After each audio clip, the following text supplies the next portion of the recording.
जी, हम लोग यहाँ पे बात करेंगे जो मैंने वीडियो कल पोस्ट की है उसके ऊपर, जिसमें मैंने बात की थी कि जो इम्तियाज़ खत्री थे वो सुशांत को जो हैंडल कर रहे थे इतने बुरे तरीके से, उसके पीछे असल रीज़न क्या था और उस रीज़न को किसने बनाया, किसने बताया कि ये इतनी बड़ी ख़तरा हमारे लिए हो सकता है। खतरी को किसने बताया कि सुशांत ख़तरा है हमारे लिए। अब यहाँ पे मैंने एक दिन पहले वीडियो की है जिसमें मैंने बात की थी कि सलमान और सूरज का झगड़ा सुशांत से किस बात पर हुआ। ये सलमान की जन्मदिन की बात है, 27 दिसंबर 2016। 2016 27 दिसंबर से 2017 जनवरी 31 नहीं 21 को ऐसा क्या हुआ, 23 दिनों में जितने भी दिन बनते हैं, कि इन लोगों को, जो ये सारे भाई लोग टाइप के लोग हैं, इन लोगों को क्या ज़रूरत पड़ी कि इन्होंने सुशांत के पीछे एक खतरी लगा दी, यानी ख़तरे की घंटी लगा दी। क्यों भाई? क्या क्या डर हो सकता है? ज़्यादा से ज़्यादा नॉर्मली अगर आपका एक दूसरे के ऊपर राज खुलता है तो आप लोग क्या करते हैं? एक दूसरे को डराते धमकाते हैं। लेकिन आप किसी के पीछे 24/7 कोई चीज़ तभी लगाएंगे जब आपको उससे ख़तरा होगा। तो उस ख़तरे के पीछे उन्होंने खतरी लगा दिया, ठीक है। लेकिन इन लोगों को ये कैसे पता चला, ये जो सारे मनहूस किस्म के लोग हैं, कि सुशांत हमारे लिए इतना बड़ा ख़तरा बन सकता है। जो उसने यहाँ पर जिस वीडियो में मैंने बात की है कि उसने जो चीज़ वहाँ पर देखी और जिस वजह से झगड़ा हुआ, उस बात को वो किस तरीके से आगे लेकर जाएगा, ये इनको कैसे पता चला कि ये इस बात को आगे लेकर जाएगा या ये अब चुप नहीं बैठने वाला। तो ये राज कौन खोल सकता है, ये कौन बता सकता है कि सुशांत जो है उसके अंदर ये टेंडेंसी है कि वो खामोश बैठने वालों में से नहीं है। उसके अंदर वो कीड़ा है कि वो अब यहाँ पर जो भी उसने देखा है वो इस बात को छोड़ेगा नहीं, वो इस बात को आगे तक लेकर जाएगा। और इसमें यानी इसमें सब फंसेंगे जो भी होंगे, ठीक है। अभी कौन हो सकता है? टाइटल से मेरा ख्याल से ऑलरेडी शायद आप लोगों को पता चल गया होगा, तो सस्पेंस बनाने की ज़रूरत नहीं है। लेकिन मुझे लग रहा है कि मैं टाइटल में खैर नाम लिख ही दूँगी, क्योंकि मैं इतनी ही प्यारी हूँ। मैं सस्पेंस बना नहीं सकती। और तुमने यहाँ पर भी आप देख सकते हैं कि ये आपको नाम दिख गया। और ये कल माशाल्लाह से काफ़ी सारे लोगों ने जो है गैस कर लिया था कि ये धोनी साहब हैं। मैंने कहा भी था कि एक ऐसा नाम होगा किस नाम को लेने के बाद बहुत सारे लोग मुझे शायद गालियाँ भी देंगे, क्योंकि कुछ भी है कहने को, ये नेशनल हीरो है आप लोगों का और इंटरनेशनल लेवल पर इसने इंडिया को रिप्रेजेंट किया हुआ है। एक तरीके से इंडिया का बहुत बड़ा एसेट भी है। लेकिन इस तरह अगर हम सबको देखने लगें तो हमें उनका हरामीपन और कुत्तापन नहीं दिखेगा कि असल में वो कितने हरामी और कुत्ते होते हैं। और ये सब बड़े जो लोग होते हैं, जितने बड़े नाम होते हैं, जितने ज़्यादा फेमस होते हैं, उतने बड़े हरामी होते हैं। और ये बड़ी नॉर्मल सी बात है। आप इवन फेमस भी ना बिना हरामी हुए हो नहीं सकते लाइफ में। अगर आप फेमस हैं, आपके पास या तो पावर है या जनता है, यानी फॉलोअर्स हैं या पावर है, तो आप फिर हरामी हैं। हर हालत में आप या हरामी हैं या आप हरामी होने वाले हैं, क्योंकि आपको वो आगे चलने नहीं देंगे। ये बहुत बड़ा रीज़न होता है लाइफ में, और ये बहुत बड़ी हकीकत है, बड़ी कड़वी हकीकत। अच्छा, मैं धोनी के ऊपर ना 2 सेकंड के बाद वापस आती हूँ, लेकिन मैं उन नामों को डिस्कस कर लेती हूँ जो आप लोग जिनको सस्पेक्ट कर रहे थे। सबसे पहले यहाँ पर एक नाम आ रहा था, वो था आमिर खान का। आमिर खान का नाम इसलिए शायद लोग जोड़ रहे थे कि जिस घर में जो मॉन्ट ब्लैंक का घर था वो आमिर खान के मामा का घर है, ठीक है। और आमिर खान का भी एक्चुअली कुछ इशू है सुशांत से। और ये आमिर खान जो हैं ये भी इस सर्कल में जुड़ते हैं जो सुशांत की तबाही का सर्कल है, जो सारे दुश्मन हैं सुशांत के, ठीक है। उसके बाद एक ये मैं ना इनके ऊपर बाद में डिटेल में सबके ऊपर बात करूँगी आहिस्ता आहिस्ता, अभी नहीं, जब टाइम आएगा, क्योंकि मैं ये सारी वीडियो सीक्वेंस से कर रही हूँ। हम धोनी के ऊपर जा रहे हैं इसी वीडियो में, सब्र कीजिएगा, बंद नहीं कीजिएगा। महेश शेट्टी का ऑलरेडी जाहिर सी बात है कि मैं उसके ऊपर बहुत चीज़ें डिस्कस कर चुकी हूँ। महेश शेट्टी बहुत अच्छा नाम हो सकता था इस चीज़ में जुड़ने के लिए, लेकिन आप लोगों को ये सोचना ज़रूरी है, ये समझना ज़रूरी है कि ये घटना घटी है 2016 में और 2017 के बीच में, यानी एक्चुअली 2016 के बिल्कुल एंड में, 17 कह लीजिए। और धोनी जो फिल्म है MS धोनी, वो रिलीज़ होती है 2016 में। तो उससे पहले प्री प्रोडक्शन और उससे पहले सुशांत का धोनी के साथ उठना बैठना, तो धोनी क्या कहते हैं, सुशांत का जो समय है वो धोनी के साथ ज़्यादा गुजरा, बाकी लोगों के साथ नहीं गुजरा। महेश शेट्टी भी कोई उनके लंगोटिया यार नहीं थे कि 24 घंटे उनकी धोती पकड़कर चलते रहे, ऐसा नहीं था। महेश शेट्टी और सुशांत ऑलरेडी जानते थे कि महेश शेट्टी कितने बड़े कमीने हैं, वो बहुत अच्छे तरीके से जानते थे। वो हमेशा ये बात कहते थे कि इंडस्ट्री में मेरा कोई भी सगा नहीं है सवाए 2 लोगों को छोड़कर। वो एक बड़े वो 2 लोग कौन है वो मैं आप लोगों को बाद में बताऊंगी। तो महेश शेट्टी के बारे में भी उनको पता था।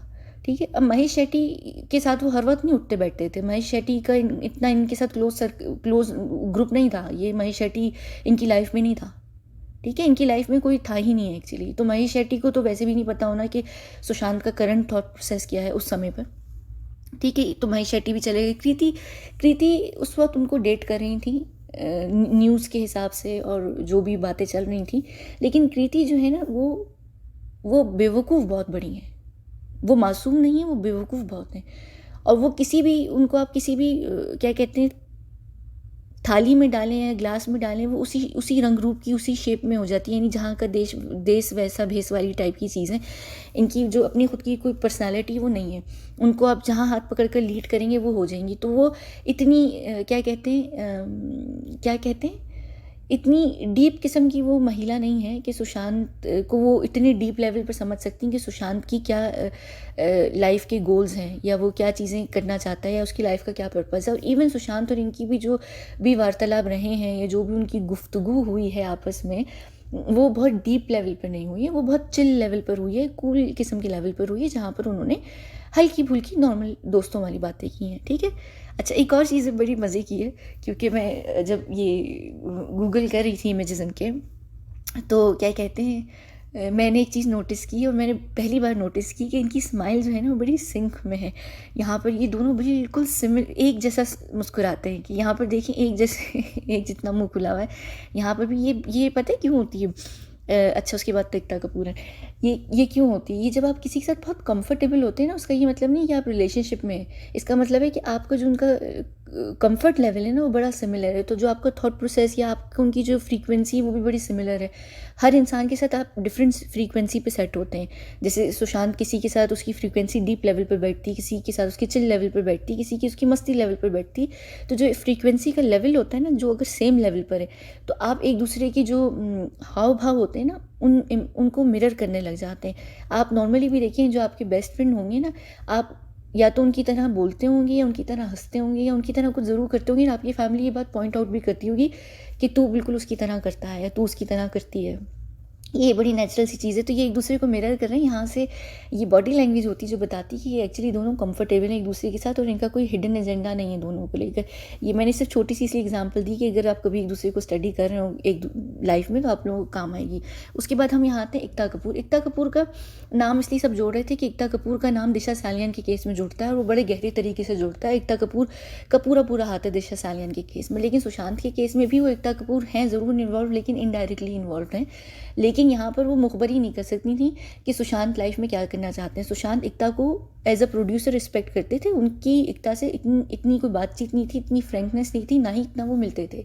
क्योंकि एकता बेशक इनकी जो ड्रामा थी, जो सीरियल था, उसकी प्रोड्यूसर ज़रूर रही थी, लेकिन वो सारे हर जगह लगी हुई होती हैं, पता नहीं कितने न जाने लाखों किस्म के वो ड्रामे और उनकी 1000 करोड़ एपिसोड्स वो प्रोड्यूस कर रही होती हैं। उनके पास टाइम नहीं होता कि वो हर अपने सीरियल के लीड एक्टर को टाइम दें या समय दें या उसके साथ बैठें या उसके साथ डीप लेवल पर कनेक्ट हों। तो सुशांत इनकी रिस्पेक्ट ज़रूर करते थे, लेकिन ऐसा नहीं था कि इनकी डीप लेवल पर कोई बात हुई और इनको ये अंदाज़ा हो कि सुशांत के अंदर क्या टेंडेंसी है, या सुशांत की लाइफ की क्या पर्पज़ है, या क्या गोल है, या वो क्या करना चाहता है, या उसकी नेचर किस तरह की है।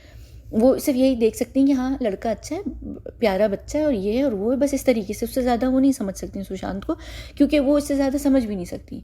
वो अगर समझ सकती हैं तो अपने हाथ में कितनी उन्होंने अंगूठियाँ पहननी है और कितना क्या करना है, वो उससे ज़्यादा उनकी सोच नहीं है समझने वाली। फिर एक नाम आ रहा था सारा अली खान का। सारा का जो केस है ना वो इसमें है ही नहीं। सारा जो है वो बाद में आई हैं, तो सारा तो कुछ बोल ही नहीं सकती। नहीं, उन्होंने जो भी सारा ने सारी बर्बादी सुशांत की वो बाद में की, और वो इसी सीक्वेंस के अंदर आने वाली मैं बताऊंगी। तो सारा तो निकल गई। ताई भी नहीं आती, ताई भी तब नहीं थी सुशांत की लाइफ में, ताई भी बाद में आई हैं, तो ताई का भी नाम नहीं आता यहाँ पर। तो ये दोनों कमीनी और कुत्ती किस्म की औरतें हट गई। दूसरा जो एक बहुत पॉपुलर नाम आ रहा था वो संदीप सिंह का आ रहा था। संदीप सिंह जो है ना, ये सिर्फ सुशांत के कहने की दोस्त थे, और ये बहुत समय से कई सालों से सुशांत की लाइफ में थे ही नहीं, बिल्कुल भी नहीं थे। ये सिर्फ 14 जून को कहीं से नमूदार हुए हैं, और ये कहीं पर भी नहीं थे। तो इनका तो भूल ही जाएं कि ये सुशांत को जानते थे। दूसरा, जब ये सुशांत के साथ दोस्त भी थे, तो इनकी जिस लेवल की सुशांत के साथ बातचीत होती थी वो मैं आप लोगों को बाद में बताऊंगी, क्योंकि मुझे एग्जैक्टली पता है कि ये लोग क्या बातें कर रहे होते थे। इनके साथ सुशांत किस लेवल पर कनेक्ट होता था, यानी इनके साथ क्या बंदा कोई कनेक्शन बनाएगा। लेकिन कभी मैं ज़रूर बताऊंगी कि संदीप सिंह की जो पर्सनालिटी थी सुशांत के इर्द गिर्द वो किस तरीके की थी, वो किस तरीके से बनते थे, ये मैं ज़रूर बताऊंगी, मुझे याद भी कराइएगा।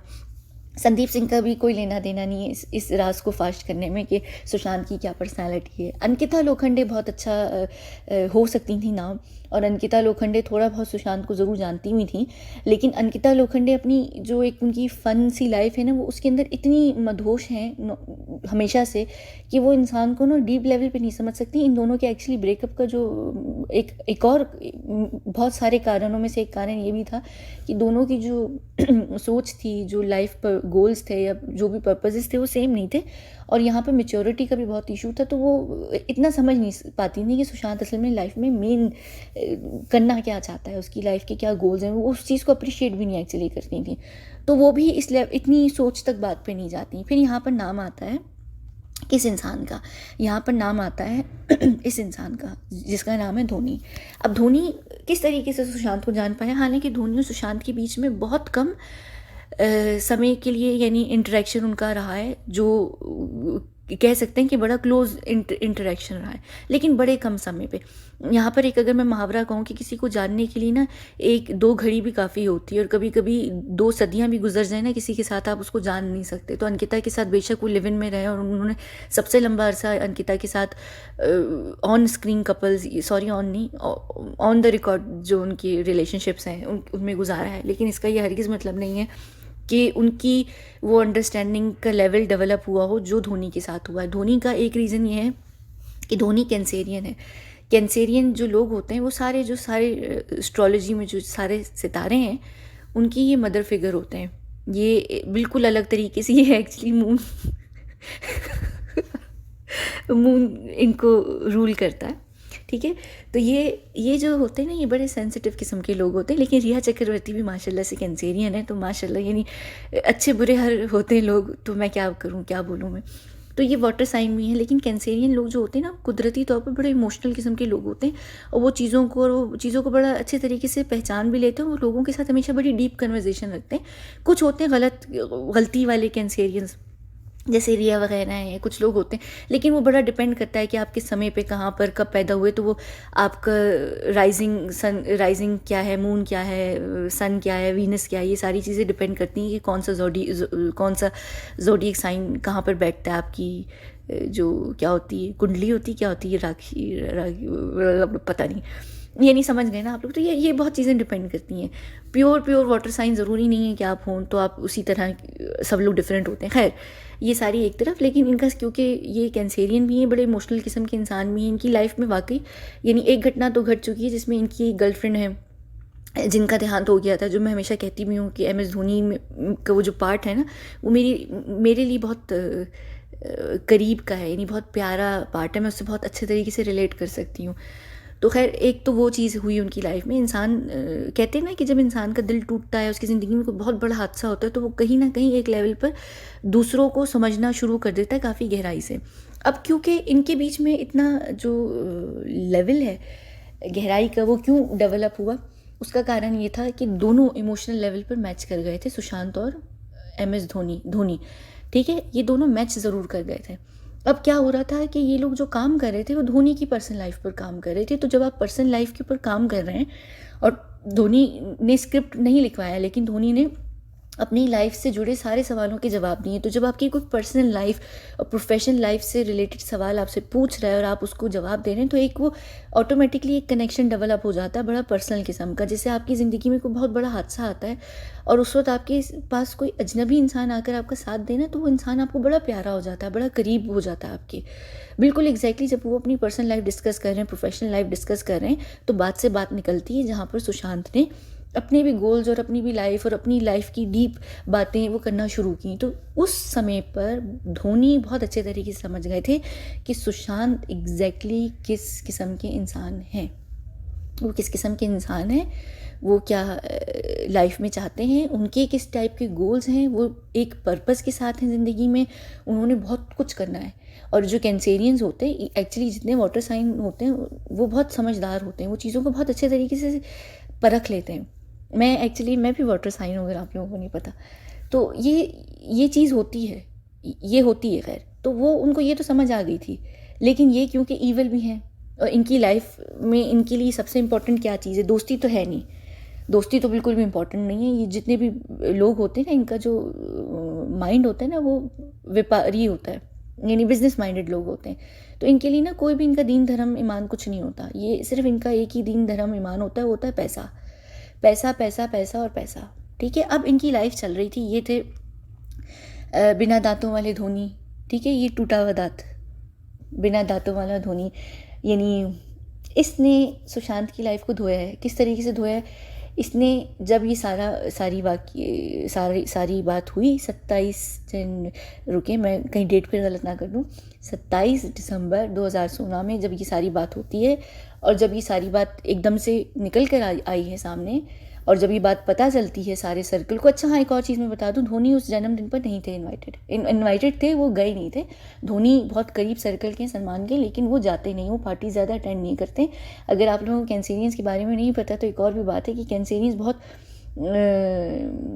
यानी वो पार्टीज़ वगैरह में जाना पसंद नहीं करते, वो बड़े अपने घर में अपनी एक कॉर्नर में सुकून से आराम से बैठना चाहते हैं, प्रेफर करते हैं। वो पार्टीज़ शोर हंगामा उनको पसंद नहीं होता है।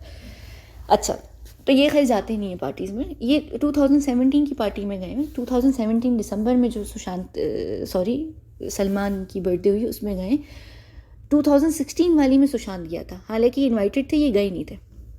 ठीक है, तो जब ये बात निकल कर आई, ये सारी बात, जाहिर सी बात है, जब भी कोई भी फड्डे होते हैं, सलमान जो हैं वो ज़रूर फड्डे करते हैं। कभी उन्होंने आमिर से फड्डा किया है, एक अपनी जन्मदिन पे, एक उसका किसका जन्मदिन था, कटरीना का, उस पर उन्होंने शाहरुख से किया था। किसी ना किसी से ये फड्डे करते रहते हैं। एक जन्मदिन पे इन्होंने रणबीर से फड्डा किया हुआ है। ये फड्डे में बड़े माहिर हैं, अपनी जन्मदिन को खुद बर्बाद करते हैं या किसी और के भी जन्मदिन को बर्बाद करने में माहिर हैं। तो ये फड्डे ज़रूर करते हैं। जब ये बात निकल कर इनर सर्कल में आई है, तभी धोनी ने इन लोगों को ये बोल दिया था कि अब ये बात जो है, इसको आप भाई देख लो।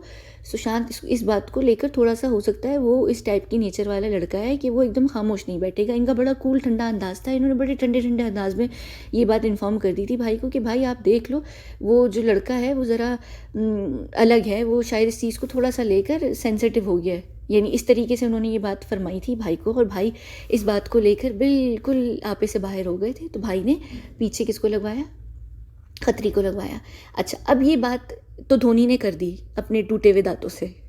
ठीक है, मैं यहाँ इनका फुल मजाक उड़ाने के मूड में हूँ, क्योंकि ये इतने अच्छे हैं नहीं जितने ये अच्छे हैं लगते हैं सबको।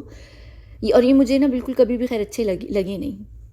खैर, तो इन्होंने यहाँ पर सुशांत के बारे में हल्के फुल्के अंदाज में, बड़े कैजुअल से अंदाज में भाई को भौंक दिया कि ये चीज़ है, ये लड़का जो है, मैं इससे काम किया हुआ। और जाहिर सी बात है कि जो फुटपाथ वाले भाई और वो जो सारा सर्कल था, जब ये सारी बात हुई है तो वो वैसे ही उनके उसमें आ गया टारगेट में कि अब हमने इसको करना है। तो जब आप किसी के टारगेट में आते, सबसे पहले लोग आपके ऊपर क्या करते हैं?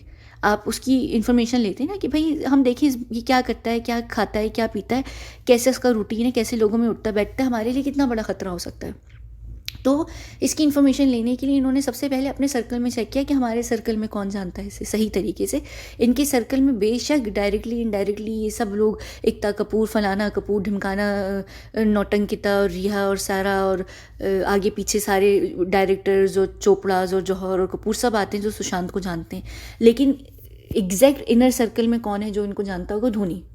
धोनी के साथ उन्होंने फिल्म की, तो उनके लिए सबसे जो लेटेस्ट खबर कोई दे सकता था सुशांत की नेचर के बारे में, क्योंकि हर इंसान की पर्सनैलिटी हर दिन बदलती है, हर महीने, हर हफ्ते, हर साल बदलती है। तो सबसे लेटेस्ट इंसान कौन हो सकता था सुशांत को जानने वाला? धोनी। इन्होंने अपने सर्कल में उसी बंदे के ऊपर हाथ डाला कि तुम्हें अगर कुछ पता है ज़रा बता दो, तुम अभी कुछ उसके करीब में थे। उसने बड़े आराम से अंदाज में बोला, भाई ये लड़का ना थोड़ा सा हमारा टाइप का, इस तरह नहीं बोला था उन्होंने, खैर उन्होंने कहा था कि भाई देख लो, ये लड़का ज़रा अलग नेचर वाला है, ये इस चीज़ को शायद लेकर थोड़ा आगे होगा, तो आपने संभालना, आप फिर देख लो, ज़रा इस चीज़ को संभाल लो। बड़े हल्के फुल्के अंदाज में, उसका एक बड़ा लेट बैक सा अंदाज है धोनी का। कभी आप उसको नॉर्मल बात करते हुए देखें, वो बड़े मरे मरे अंदाज में, हल्की फुल्की लड़कियों जैसी उसके अंदर से आवाज़ निकलती है, आवाज़ बहुत बारीक है, और वो बात करके वहाँ बात ख़त्म हो गई। अब उस बात पे फुल कंफर्मेशन चाहिए थी, यानी और चेक करना था कि कितना ज़्यादा ये सारे कर सकते हैं। तो इसके इर्द गिर्द विटनेसेस लाए गए, और ये विटनेसेस कौन जमा कर लाया, ये मैं आप लोगों को बिल्कुल इसकी फ़ौरन बाद वीडियो बनाकर मैं बताऊँगी कि एक और सांप है इसमें, वो नाम आप लोग गैस भी नहीं कर पाएंगे वो कौन है, वो मैं आपको बताऊँगी। मैंने उसके ऊपर वीडियो की भी इस चैनल पर, अपने चैनल पर। तो मैं बताऊँगी किस तरीके से उस इंसान ने सुशांत के सारे दुश्मनों को इकट्ठा किया है, और उसका बड़ा बड़ा हाथ है, उसका हाथ बिल्कुल आखिर तक है उस इंसान का, ठीक है ना। जैसे यहाँ पर किसका आखिर तक हाथ है, कौन है वो, सूरज पंचोली। वो फड्डा उसने 2016 में सुशांत से फड्डा किया, और 2020 14 जून को हमने सुशांत के घर से उसको निकलते हुए भी देखा, और उसमें कोई डाउट ही नहीं है कि वो घर से सुशांत के निकला है। तो वो कहते हैं ना कि तूने मुझसे पंगा लिया, मैं तुझे कब्र तक उतार के पहुंचूंगा, दम लूँगा। वो वही उसने अपना कर दिखाया अपने हिसाब से, कि वो उसकी एंड तक, यानी उसको उसने पीछा नहीं छोड़ा। तो अब ये कौन था कि धोनी के बाद जब धोनी ने खबर दे दी कि ये बंदा हमारे लिए, आप लोगों के लिए प्रॉब्लम क्रिएट कर सकता है, तो अब हम क्या करेंगे, अब ये लोग क्या करेंगे, उसके इर्द गिर्द के सारे सर्कल में हाथ मारेंगे, चेक करेंगे कि ये बंदा कौन है। उसके लिए एक कॉमन बंदा होना ज़रूरी है जो सुशांत के सारे सर्कल को जानता हो। वो कॉमन बंदा कौन है वो मैं अगली वीडियो में आप लोगों को बताऊंगी, ठीक है। तो ये सारी जो चीज़ है ये हुई। अच्छा हाँ, एक और चीज़ देखा, मैं भूल गई, बहुत अच्छा मुझे याद आ गई। मैं इतनी बुरी भुलक्कड़ औरत हूँ ना, मेरे माइंड से बहुत चीज़ें निकलती हैं। धोनी का जो रिश्ता था सुशांत से, तौबा तौबा तौबा तौबा, ये बंदा सुशांत से इंतहाई सड़ता था। या मैं एक काम करूँ सुशांत, ये ना मैं अलग अलग अलग वीडियो में बात करती हूँ, क्योंकि मुझे लग रहा है ये वीडियो लंबी हो गई है। मैं एक्चुअली ना आप लोगों को अलग वीडियो में डिटेल में बताती हूँ कि ये क्यों सड़ता था और उसको क्या प्रॉब्लम थी, और सुशांत के जाने पे ये इतनी खामोश क्यों था। ये तो खैर अभी आप लोगों को समझ ही आ गया होगा कि इसने किस तरीके से बड़े मरे मरे अंदाज में, इसका एक बड़ा मरा हुआ अंदाज, उस मरे मरे अंदाज में इसने पूरी बात बकवास करके भौंक दी, और भाई वहीं से अलर्ट हो गए। वरना इतना बड़ा ये मामला बनता नहीं, ये इतना बड़ा मामला बनता नहीं। वो झगड़ा शुरू हुआ, वो ख़त्म हो गया, थोड़ी गर्मा गर्मी हुई, ज़्यादा से ज़्यादा ये होता कि सलमान की जो है सुशांत के करियर को काफ़ी हद तक बर्बाद करता, लेकिन इस तरीके से पीछे नहीं पड़ते, इस तरीके से पीछे नहीं पड़ते कि उसको हैंडल करते और उसकी ज़िंदगी को पूरा कबाड़ा कर देते। ये नहीं होना था, ये नहीं होना था, ठीक है। अच्छा, एक और चीज़, इससे पहले कि मैं ये वीडियो बंद करूँ, आप लोगों की जो मैंने ये कल वीडियो की है, कहाँ गई मेरी वीडियो, ये रही इम्तियाज़ खत्री वाली। इसमें ना कुछ सवाल हैं जिसको लेकर आप लोग बहुत कंफ्यूज हो रहे हैं। मैंने ना सारी बातें क्लियर की हुई SSR अलाइव वाली सीरीज़ में, आप लोगों ने शायद गौर से सुनी नहीं है, और अगर सुनी तो आप लोग भूल चुके हैं। कई सारी चीज़ें आप लोग पूछ रहे हैं कि अगर वो एजेंट था तो उसका कवर कैसे ब्लो हो गया, या उसको आप लोगों ने हेल्प क्यों नहीं की, या वो जिस भी एजेंसी के लिए काम करता था, या ये और या वो सारी इन्फॉर्मेशन कलेक्ट कर रहा था बुरे ही लोगों के लिए, जैसे आप कह रही हैं कि आप उस दुनिया से हैं तो आप बुरे लोगों के लिए काम करती हैं, तो ये ऐसे लोगों के लिए, ये सारी चीज़ें मैं एक्चुअली क्लियर कर चुकी हूँ। लेकिन समझ रखें, मैंने वो सारे जो कमेंट्स हैं उनका स्क्रीनशॉट लिया हुआ, मैं आप लोगों को डिटेल में एक दफ़ा फिर से, ताकि आप लोगों को याद आ जाए, मैं वो बात ज़रूर टच करूँगी, लेकिन अभी नहीं। अभी ये सीक्वेंस चलने थे, मैं ये चाह नहीं रही कि ये सीक्वेंस टूटे जिसमें हम लगे हुए हैं। ये मैं बिल्कुल चाह रही हूँ कि एंड तक मैं लेकर जाऊँ, एक एक सबकी एंट्री होगी इसमें, आप लोगों को समझ आएगा कि एक्चुअली कहानी कहाँ से शुरू हुई और किस तरह 14 जून तक वो बात पहुँची है। तो जो बीच की सारी कन्फ्यूजन है वो क्लियर हो जाएगी। बाकी जितने टॉपिक सवाल जवाब है ना आपकी, वो एजेंट और कवर या इन्फॉर्मेशन और फलां और फिलां, वो चीज़ें क्लियर करूँगी मैं, फ़िक्र ना करें, मैं कहीं नहीं भाग रही, ठीक है। यहाँ पर हम इस टॉपिक को रोकते हैं और अगले वीडियो में हम मिलते हैं, जहाँ पर मैं बात करूँगी कि धोनी जो है वो क्यों इतना सड़े, और धोनी ने सुशांत के ऊपर सलमान को क्यों चूज़ किया, ये इसका क्या कारण है, ये मैं आप लोगों को अभी बताती हूँ अगली वीडियो में। 1 सेकंड के बाद मैं शुरू कर रही हूँ, पहले इस वीडियो को ख़त्म करती हूँ।